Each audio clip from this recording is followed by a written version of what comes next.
The views and opinions expressed on the show are those of the guests or hosts, and not necessarily those of the advertisers, networks, platforms, or stations.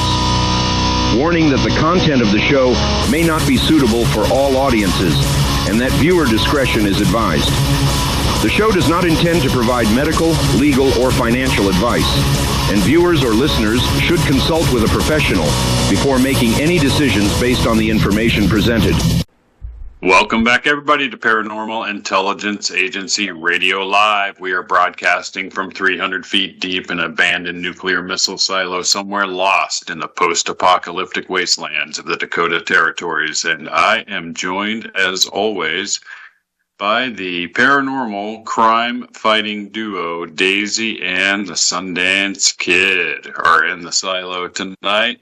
Actually, truth be known, we are above ground this evening, and we are actually in the, I'll call it it's the jungle room of the upper compound over the silo. So there's actually a room here that is nothing but like a giant atrium kind of sunroom. And one of these days I will actually just do a live kind of walk around and do the show that way. I can hear the Sundance Kid actually attempting to get into the jungle room, so I'm going to let him in. Hang on just a moment. Sundance Kid. Yep, come on in. Pardon the pause, but the Sundance Kid kind of got locked out there. Here he is, right here. Come here, buddy. Right. There he is. He is in the flesh. The dog, the myth, the legend, the infamous Sundance Kid, who is a paranormal crime-fighting, dynamo, really. He does it all. But today, high above us, circling, we spotted 2 or 3 Teratorns. They had bloody beaks and claws, and they were feasting on the zombie hordes outside the compound here in the post-apocalyptic wastelands. And Sundance showed no fear. He was unmoved by the whole thing. He just basically kept chewing his rawhide the whole time. But tonight's topic, we are going to explore the mystery of the Men in Black. We haven't touched upon that subject yet on the show, and it's a very interesting subject, and one that may stretch into a modern day kind of mystery going on right now in the national headlines about all of the missing scientists. I asked the question, could the Men in Black be responsible for the missing scientist and the missing general of the former head of Wright-Patterson Air Force Base, the base that actually housed most of our most exotic technology, including back-engineered alien craft, and potentially the bodies from the Roswell incident. We'll be talking about that tonight. So that is interesting stuff. And I thought it might be cool to kind of go back and re-examine the mystery from the early days and kind of get a 30,000-foot view of the overall mystery. Sometimes that actually helps bring things into perspective in a way that nothing else does. And it's interesting because some of those early incidents really occurred around craft entering and exiting water. That's a big clue, I think, in the whole thing. But as usual, it's been a crazy week, and here on the great space roller coaster I call the Earth, the paranormal planet that we live on. By the way, check out my book, Paranormal Planet. It is a full dissertation, if you will, on the idea that the Earth was actually seeded by a Type 3 civilization, which currently maintains control over it. And we'll be touching upon that tonight in the Men in Black mystery. But we do live on a paranormal planet, and if you follow any of the happenings at Skinwalker Ranch or any of the, any number of podcasts now with well-known scientists on them talking about the study of interdimensional doorways and portals, then you will know that we are truly on a planet that has doorways and portals to other places and other times, and perhaps to other life forms that have found a way into this reality from their own. That's a huge new theme that is in paranormal research today, and in my book, Paranormal Planet, I basically make the thesis and provide evidence for it that there are only two forms of paranormal activity. One is interaction with the Type 3 society on the Kardashev scale, and the other is interdimensional in nature. So a full 50% of the planet, paranormal activity on the planet can be accounted for just under interdimensional activity. And it's interesting because it wasn't so many weeks ago, I'm guessing 5 or 6 weeks ago, that David Paulides had released a video in which he claims he had spoken with Dr. John Brandenburg of NASA fame, and Brandenburg is also the scientist who discovered the vast amounts of xenon-129 on the surface of Mars. Xenon-129, of course, can only be accumulated in those vast amounts through nuclear war. Nothing else will create it. Evidence, really damning evidence, that there was a vast war that occurred on Mars. It's something that I have covered in a previous show, and we'll definitely cover that again. It's a fascinating topic because it led to a great deal of Earth history, the war on Mars. But here on the Paranormal Planet, we have a continuing array of paranormal activity, and what's really weird is that we have a lot of scientists who are claiming that the UFO phenomenon itself is actually just part and parcel of a much larger paranormal happening going on. In other words, they've identified something called the hitchhiker effect, and this is something that occurs to people that have had close contact with the UFO phenomenon. They will often return home or to other places to experience a wide array of paranormal activity that they had never experienced before. Everything from poltergeist to full-bodied shadow entities walking across their properties and rooms, to orbs following them, to full-blown cryptid animal encounters. Something which has also occurred on numerous occasions at Skinwalker Ranch. Because of that, there's been a cross-linking of personnel between Skinwalker Ranch and the Pentagon's most secret programs that are out there, and those programs have to do with trying to weaponize interdimensionality. Imagine that. Is there a way to continuously retrieve perhaps technology through interdimensional doorways and use that as a weapon of some kind? That's really what the military is up to. As always, they are looking to weaponize something. And this time it appears to be interdimensional doorways, but who knows? It could be that they are just studying them because they are a threat to human survival. Something of that nature. But in any account, it has been a crazy week, and the war goes on. It looks like all efforts at trying to talk the Iranian, whoever's in charge over there, into something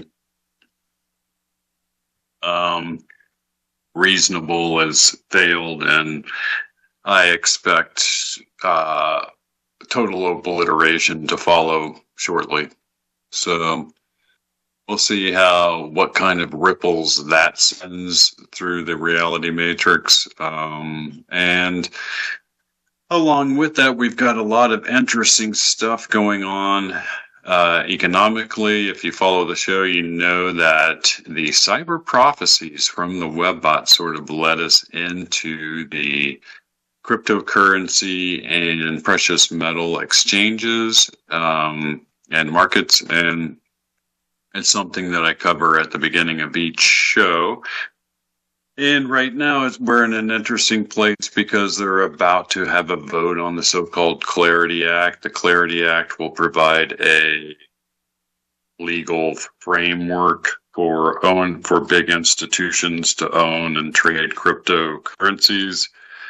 A lot of people believe that that's the final sort of hurdle to get over before there is widespread adoption of that technology. And that's something that was predicted by the Webbot and by the Future Forecasting Remote Viewing Group headed by Dick Allgeier. They can be found online, and they do provide a paid service for prediction of cryptocurrency markets and that sort of thing. So if you're into sort of the paranormal aspects of economics, you could do worse than looking up the Future Forecasting Group. You can find them on YouTube too, so you can see some of their free stuff just on YouTube, which is also really good and often covers topics other than cryptocurrency. But they have the poly markets now, the so-called markets that are prediction markets for future events. And I wonder if some of those remote viewers are just cleaning up on that. That'd be a good topic for a show, maybe try to get some of them on to the show. That would be really cool. Tonight we are exploring the Men in Black, and there's been a lot of stuff that has come to my attention lately about the Men in Black, and perhaps a linkage, if you will, between the Men in Black and things that don't seem connected, like the 1800s so-called airship mystery, in which there were vast numbers of people who saw big blimps flying over them that were gigantic, and this was a time before people could fly at all, and that they had people on them, and the people were having parties, and they could hear conversation and things like that coming from these vast, zeppelins that were flying overhead, right? There's never been a good explanation for why that occurred, but the Men in Black may give us a clue to that, and we're going to be talking about that in the second half of the show for sure. Cryptid Corner tonight, we've got a account from Dr. Lance Hightower out in Oklahoma, native state, and Dr. Lance Hightower is a good cryptozoologist that you can find also on YouTube. He does have some really good cases that he's working on, and one of those cases involves a rare encounter with a dogman in which the witness, in this case a female, was actually injured by the dogman, by the entity. So here again is physical trace evidence being left at the scene. It's interesting to me because recently I had Vic Cundiff on the show from Dogman Radio, and I asked him how many people that he's encountered on, interviewing during that period of time, have mentioned being injured by dogmen, and he said not too many. And so it's a pretty rare thing that somebody, and perhaps Maybe if they attack you, you don't usually survive. That could be the case. But in this particular case, there is a survivor.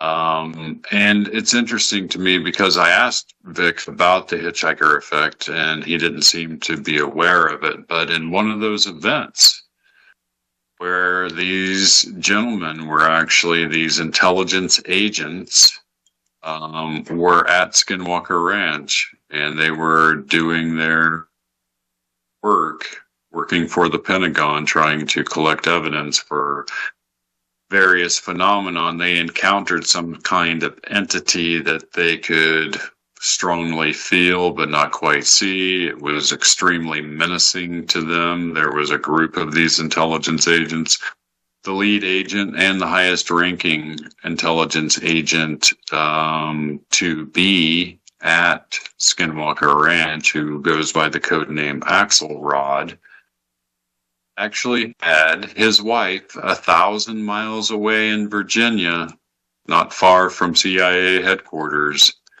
an encounter with a dogman at exactly the same moment he encountered this entity at Skinwalker Ranch. How is that possible? As a paranormal investigator, I have to say, we cannot overlook it. It is a seminal case. It is a case in which, if validated, and there's no reason to believe that it can be invalidated, it was published by Dr. Colm Kelleher, one of the best scientists on the planet, and George Knapp, the renowned, newsman out of Las Vegas, that actually broke the Area 51 story. They wrote and published a fantastic book called Skinwalkers at the Pentagon, and all of this can be found in those pages. So here are a group of scientists and intelligence agents, and they are embedded at Skinwalker Ranch, and some of those intelligence agents are on patrol on the ranch in the middle of the night one night, and they come across this unseen entity, and instantaneously the lead agent's wife, 1,000 miles away, has a dogman encounter on their own property. That to me means a causal effect. And so we have to ask the natural question, right? Is that causal effect present in all dogman encounters? And if it is not, why is it not? Because the answer to that question tells us everything about the true nature of the mystery of the dogman.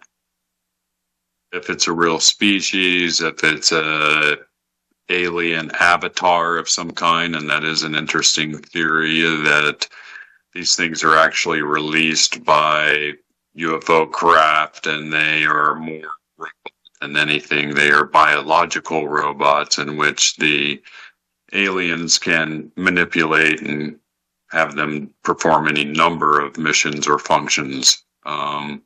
That's an interesting idea. Why make it look like a dogman? Well, are you going to mess with a creature like that? Probably not. Causes shock and awe in anyone that encounters it, and then it goes about doing whatever it's going to do. It is interesting, in many dogman encounters, there seems to be indifference on the part of the dogman to the human that's witnessing them. It's almost like they're in the middle of doing something else that they were sent or programmed to do, and that the human just simply is getting in the way. That theme seems to play out in many encounters. So that's something that I continue to analyze as a cryptozoologist.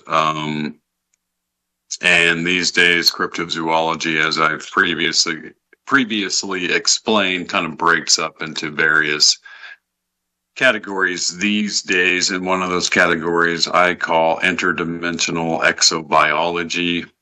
That is something that I predict will become a college major at some point.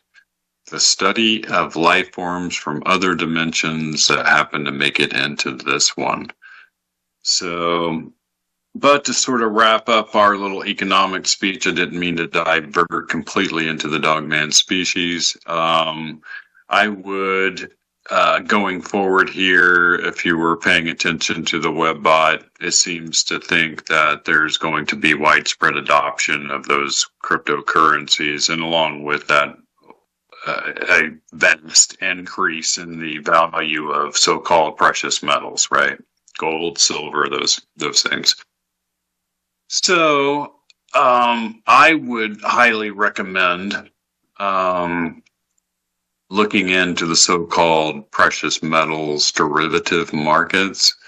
There's a real big opportunity there. Wink, wink, nod, nod. If you look on Coinbase, go into the precious metal derivatives and look at what's going on there and see what you can do as far as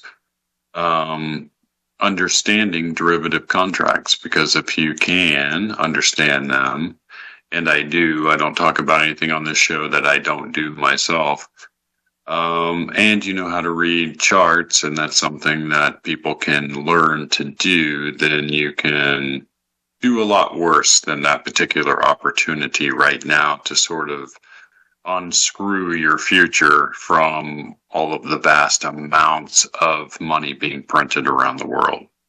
So I'll leave that at that.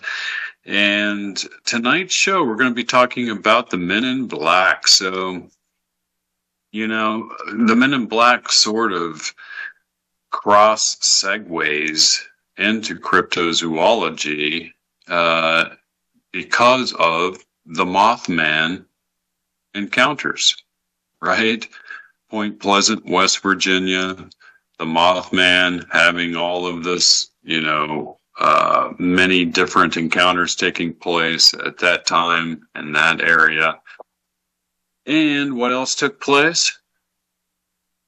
Some of the very first sightings of the Men in Black showed up to Point Pleasant, West Virginia. If you actually read the book, The Mothman Prophecies, and not watch the movie, which was just a really bad version of the book, then you will realize that the late great Jonathan Keel actually highlighted throughout the book the fact that there was nonstop UFO activity taking place at the time of the Mothman sightings. Here again, we have a potential alien / interdimensional linkage to what many cryptozoologists would include in the circle of cryptozoology, which is the Mothman creature. Yet another really good example. And it's there that Mary Heyer, who ran the newspaper at that time in Point Pleasant, West Virginia, had a couple of different encounters with Men in Black and was able to photograph one of the only known photographs of an MIB actually out on the street down the corner, kind of ducked into the shadow. She got a good shot of one of these guys, and it you know, as far as I know, it might be the only photograph dating back to that time period of a Men in Black. There was really good footage taken over the last 10 years from a hotel video camera system that actually had two Men in Black show up to the hotel to threaten one of the employees who had had a UFO encounter. How weird is that, right?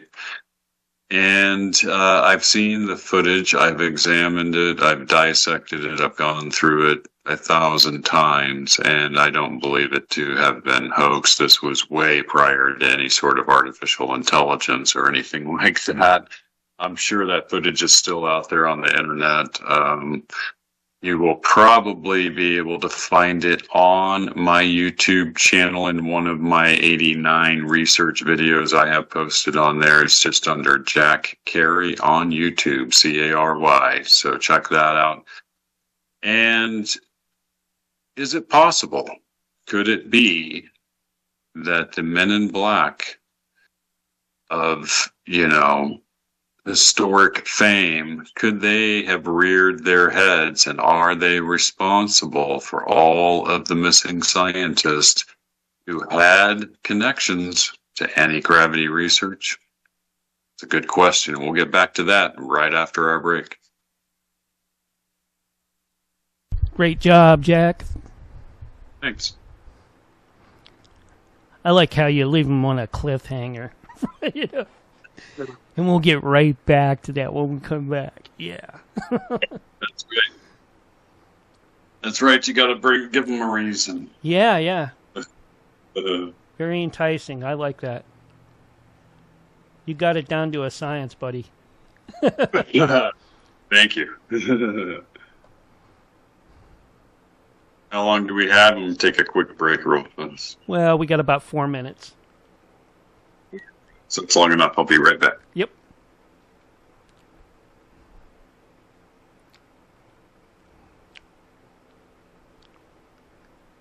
Welcome in there, Wobbly.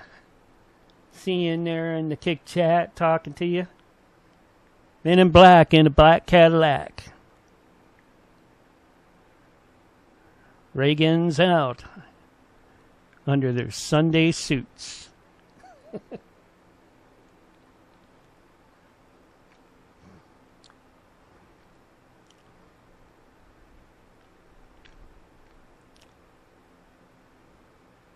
I should have played that for break, but I didn't know what Jack was doing tonight. But that's okay.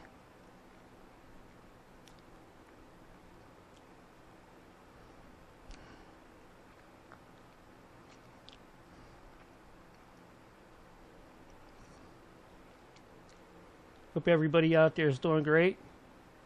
Thanks again, Great Conspiracy. Women in black? How do you know? They just look like men. When Jack comes back, I'll ask him the question, have there ever been any women in black? And to bring that out. That is a good question. There you are, Jack. I didn't know you were still in the room. Yeah. Not why is it always guys? Don't they have like a DEI thing over at MIB? I know, right? Yeah. That's a good question. Yeah. Yeah, Wobbly wants the ones that, real shapely, They have to be either pear-shaped or hourglass-shaped if they're going to come visit him, he said. They always they complain about the pantsuits too much. Yeah, they complain. They want to wear skirts, but they're not allowed. It's all part of the MIB dress code, I suppose. Unless they got mohawks underneath their caps. I don't know. If it's DEI, it could go that way. It could. That's funny. It might tell us something about the nature of the origin of where these things are coming from. So I think they're animated zombies. It could be. Yeah. There was that always stuck with me when someone brought that up before, because they noticed UFOs hanging out over like graveyards at times. Like, well, Men in Black, no wonder they look like that. Time travelers, they're time-traveling zombies with one eye. But they wear a mask so that they show two eyes. But anyways. Well, in the land of the blind, the one-eyed man is king. Don't.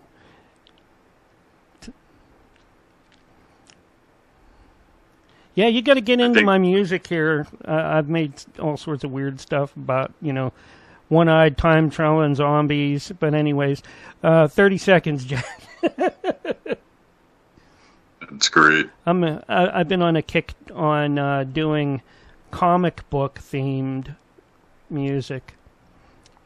like the origins of certain characters and labels.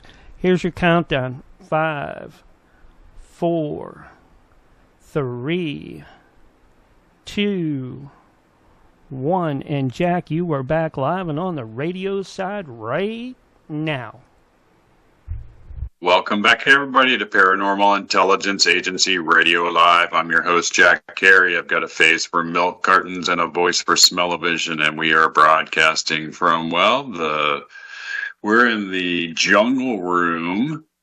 Elvis would be jealous, and it's up above the surface for a change. There is light actually coming in. It's summertime here in the Dakota Territories, and the zombie hordes are still out and about, but they're getting eaten by the Territorans flying over, so it's okay. We're safe for the time being. And tonight, we're in the middle of a lively discussion of the Men in Black. It is interesting that one of the premier remote viewing groups out there, and they are highly controversial, I'll give them that, and I don't know what to make of some of their information, but the group headed by Dr. Courtney Brown actually did a series of viewings on Men in Black, and what they determined was that there was some sort of linkage to the so-called reptilian aliens. That's interesting. And not only that, but they appear to have identified a operational alien base in the continental United States that appears to be controlled by the reptilian aliens that people report throughout the years, and that they were able to view MIB at the scene.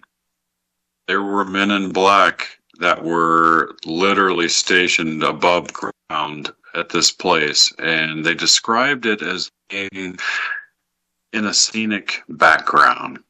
In other words, it was like, it looked to them like Washington State or Alaska or something like that. There was forest and mountains and things like that, and not a place you would ever suspect something as dark as what they were able to pick up, which was this alien base going down many levels and all kinds of horrific things going on within it, and MIB guarding it above ground.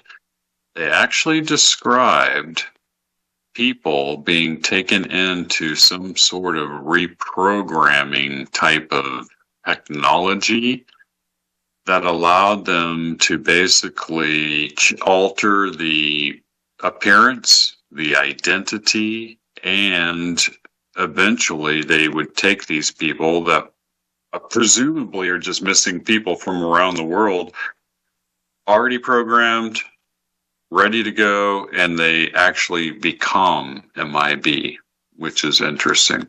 I'm not sure what to make of it, but that was their result, and they claim that that base is actually operational now. They weren't able to determine exact location, but they said that there was almost like buildings that looked very bland, but were multi-floor buildings that were kind of looked like office buildings somewhere, in a place they really shouldn't be. That's all they could determine. Interesting stuff. But one of the earliest key incidents to the Men in Black was the so-called Maury Island incident. Harold Dahl, a harbor patrolman, salvage boat operator, claimed he saw 6 donut-shaped UFOs while on a boat near Maury Island, Puget Sound, Washington, with his son, crew, and dog. One craft malfunctioned and rained metallic debris, injuring his son and killing the dog. The next morning, June 22nd, a man in a black suit visited Dahl, took him to breakfast, and recounted the event in precise detail before Dahl had shared it widely. He warned Dahl not to discuss it, threatening harm to his family. Dahl initially complied but later spoke up. The incident was later largely debunked as a hoax. Dahl and associate Fred Chrisman reportedly admitted parts were fabricated, yet it seeded the MIB myth. That's interesting because in many accounts, Dahl actually says that it was like a dream, this whole encounter with the Men in Black. And a lot of people took that to mean it was fabricated, but that same effect seems to happen in account after account after account, that whatever they have, whether it be a technology, whether it be neurological superiority over humans, the ability to sort of seize the human mind, which is something reported among many alien abductees, we don't really know. But we do know that alien hybrids, meaning human/alien hybrid, reported by abductees appear to exhibit the same ability. It is a heightened psychic ability. They really just refer to it as neurologic superiority. And in the alien hierarchy, the higher up it appears the structure of the alien society is. In other words, the Greys appear to be controlled by mantis-looking like beings.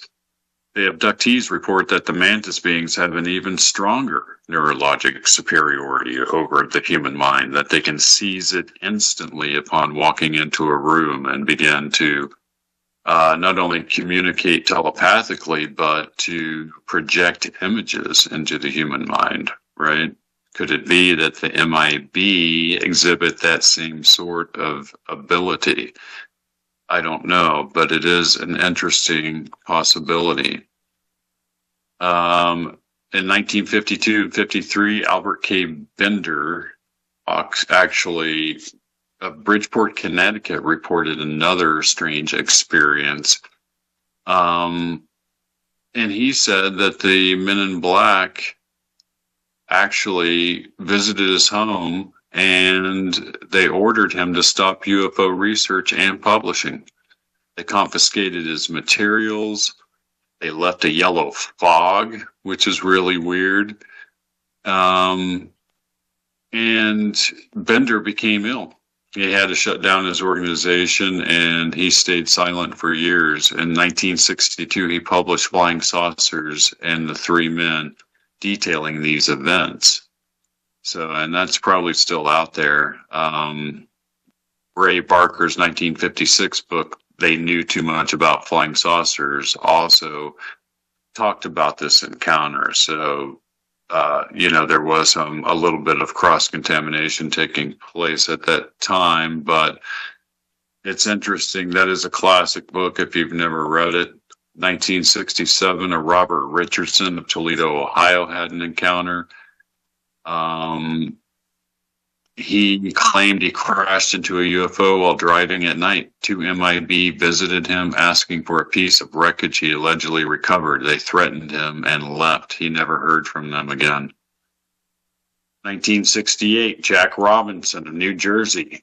Ufologist Jack Robinson and his wife reported being stalked by a man in black standing across from their apartment. Robinson's wife reportedly took the only known photograph of an MIB. Well, that's not true because Mary Heyer actually had a photograph of MIB, and that photograph was published in the book, The Mothman Prophecy, so you can check it out. It is interesting. And here's an interesting encounter. September 11th, 1976, a Dr. Herbert Hopkins of Maine. Prominent case involving bizarre non-human traits. Hopkins, a physician and hypnosis consultant investigating a UFO abduction, received a phone call from a man claiming to represent a UFO organization. Immediately after hanging up, the visitor appeared at his door. The description of the Men in Black was this man in black was bald. He had no eyebrows or eyelashes. He was pale. He had plastic-like skin, like a doll. bright red lipstick, dark suit, suede gloves. He spoke in a monotone, made coins disappear or change, demonstrating some sort of power he had. And he warned Hopkins to destroy his research and tapes, then dematerialized. Hopkins was alone at home. The account is often cited for its supernatural elements.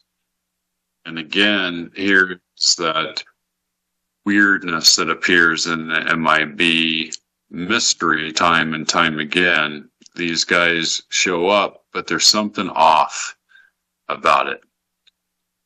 They don't appear like a modern day deep state intelligence agent would appear. Instead, they show up in suits that are outside of our timeline. In other words, they'll show up in suits that were manufactured in the 1950s. They'll be driving a car that was manufactured in 1946, and it looks like it just rolled off the assembly line. They often have been seen with wires coming out of their pants legs, which is very, very odd, right? And I mentioned the so-called Zeppelin craze of the 1800s, the airship sightings of the 1800s earlier, because it's in that you find the same weirdness take place. It is part of the phenomenon that appears outside of our timeline. In other words, it was presenting technology to the people below that was just barely beyond their grasp. And what ends up happening? We create big Zeppelins and big airships that for all intents and purposes are mimicking what eyewitnesses saw in the 1800s. And here you have the men in black showing up in suits that are not current fashion, in cars that weren't manufactured for decades but appear brand new. And it's in this little detail that you can begin to peel back a little corner of this mystery and begin to open up some points of speculation about what would cause that to occur. In my book, Paranormal Planet, I theorize that the Earth was actually seeded by a Type 3 civilization on the Kardashev scale. A Type 3 civilization is so old, so advanced, so incredibly ancient, really, that it has survived not destroying itself. It has survived perhaps other planetary wars, and it has gone on to colonize the entire Milky Way galaxy. It now stands unchallenged and in full control of the entire galaxy. That's a Type 3 civilization. And it's quite possible, if that exists, and the famous mathematician and astrophysicist Enrico Fermi often made this point, that if they exist, the absence of them on our doorstep would in itself be highly significant, right? In other words, if they exist and the mathematical probabilities almost absolutely guarantee that they do, then you would see evidence of that on your doorstep. And that is exactly what I predict and theorize that the UFO phenomenon really is, and why it goes back all the way to caveman drawings. And if that's the case, is it possible that the Type 3 civilization utilizes what are called von Neumann probes And von Neumann probes are self-replicating nanotechnology that is artificially intelligent, meaning it will go from planet to planet, self-replicate, and then continue on its way throughout space in its own exploration, all the while sending all of that intelligence and data back to the host planet, right? Well, is it possible that through all of that artificially intelligent sort of technology that a Type 3 civilization would be utilizing in order to farm entire planetary systems into its fold? Get a few details wrong about the society on that planet, about the complex things like fashion, like car types, like things that make us distinctly human, and things it may not know that we notice that it doesn't realize. In other words, artificial intelligence isn't perfect. And there's no reason to believe that it ever achieves a perfection down to the point where it could actually produce biological robotic beings like a man in black, and then clothe it in fashion that makes it stand out. Puts it into a car for transportation that makes it stand out. Not on purpose, but because it just doesn't quite understand the fine little details that go into making up human society. And so it just gets that wrong. Is that possible in the Men in Black mystery? I think it is. I think it's highly possible. I think it's also highly possible that just like the airship sightings of the 1800s, just like the hitchhiker effect that we see attaching itself to the UFO phenomenon, and just like some of these scientists suspect that this is all leading us back to a singular entity of some kind, right?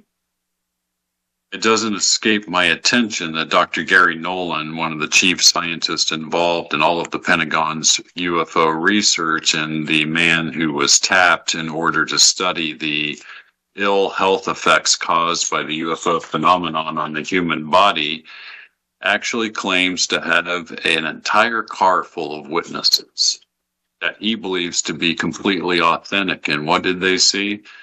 They saw a vast, gigantic spacecraft float over their car, which had a panoramic roof.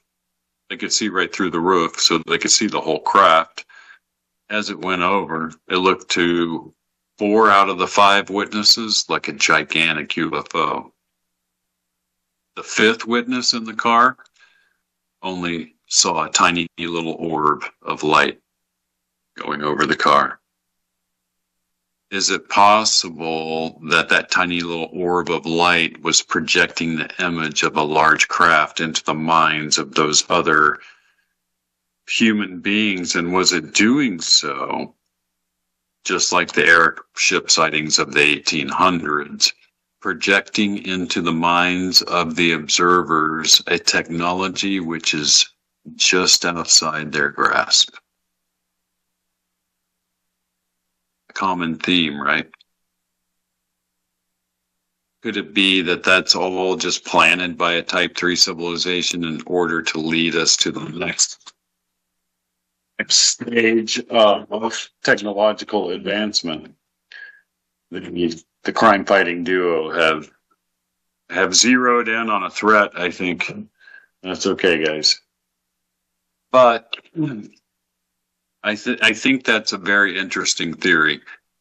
Is it an exotic paranormal theory? Yes, but that's what we do on the show, and that's what I do in my books. So it's interesting to me that Fox News just this last week ran a big story on their 4 o'clock show. And that big story had to do with a retired Rear Admiral from the United States Navy who appeared live on the show, and he was able to basically, hang on just a second for me, guys. Some activity, I just released the hounds to go take care of it. So, but he was able to state that he knew for a fact that there were aliens in the ocean. That matches perfectly all of the testimony coming out of sailors in the U.S. Navy saying they saw craft coming up out of the ocean on numerous occasions, right? It matches another Navy admiral who claims that, or rather a congressman who claims a Navy admiral told him that they were currently tracking an object that was over a mile wide through their oceans. That's not a craft. That's like an underwater city, right? Is it possible that whatever this alien civilization is underneath the waves of our planet, is it possible that they are responsible for the Men in Black phenomenon? And I might add to that if there is a type of species, highly advanced technological species living in the world's oceans, it may not be that those beings are the same ones that are coming here interdimensionally. In other words, there's a really interesting theory put out there by Dr. Gary Nolan that it's possible that there was a secondary species on this planet that was human-like but not human, that became extremely advanced well before we did. So advanced that they were able to basically use their technology to hide their presence from the surface humanity.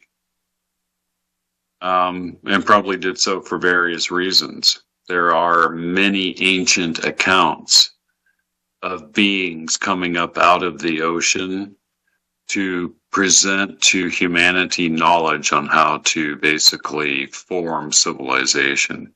Language, culture, art, the whole thing. Look into the Dogon tribe of Western Africa, who have an entire oral and religious history based on that. It's interesting because the Dogon actually possess knowledge of the Sirius star system that no Stone Age people should have ever possessed, and they weren't discovered until 1935. Their knowledge of the Sirius star system wasn't proven true until 1972 when they invented a really advanced telescope. How is it that the Dogon tribe of Western Africa, who traced their lineage all the way back to ancient Egypt, had knowledge like that? And they claimed that beings from the ocean, alien-like beings, came up and gave them that knowledge. They refer to those beings as the Nomos. And not only that, but they claim that the Nomos will make their presence known once again on this planet to humanity. And they refer to that day as the Day of the Fish. Very interesting stuff. Could it be that all of that's interrelated? It could very well be, but I highly suspect examining the little oddities of the Men in Black themselves, the suits that are out of place, the technology that's out of place, the cars that are out of place, the language that they use, all of those things are little tiny indications that the Type 3 civilization that actually controls them just doesn't get some of the finer details of our human society. That's my working theory, and I'm going to keep working on it. And next week, we will be actually examining some interesting stuff. We're going to examine an exotic mathematical equation that one can use to apply to any mystery and or conspiracy to help solve it. It is the subject of my new book, The Architecture of a Rabbit Hole, and it is available on Amazon now. Check it out. And until then, guys, I will see you on the radio.